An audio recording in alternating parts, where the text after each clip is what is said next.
মুসা আলাইহিস সালামের কাছে আজরাইল আলাইহিস সালাম হাজির হয়ে গেলেন। সালাম দা, আসসালামু আলাইকুম, হে আল্লাহর নবী মুসা, আমি আপনার কাছে এসেছি আপনার রূহটা নেওয়ার জন্য। কি নেওয়ার জন্য? রূহ নেওয়ার জন্য, আপনার জানটা কবজ করার জন্য আমি আসছি। মুসা কয়, ও আজরাইল, কে পাঠাইছে তোরে? আল্লাহ পাঠাইছে। কেটা পাঠাইছে? আল্লাহ পাঠাইছে। আপনার বয়স হয়ে গেছে, এখন মাজা বেঁকা হয়ে গেছে, চুলগুলো পাক ধরেছে, দাড়িগুলো পাক ধরেছে, আর কতদিন থাকবেন? যাবার সময় হয়ে গেছে, আপনার এখনই চলে যেতে হবে, আমার আল্লাহ পাঠাইছে আপনার কাছে।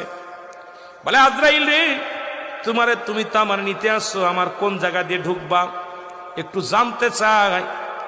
আমার ভিতরে তো ঢুকবা, এই বুকের ভিতর থেকে রুহটা তুমি সেনায় নিবা, কলিজাটা নিয়ে যাবা, ছিঁড়ে নিয়ে যাবা। আগে বলো রে আজরাইল, আমার কোন জায়গা দিয়ে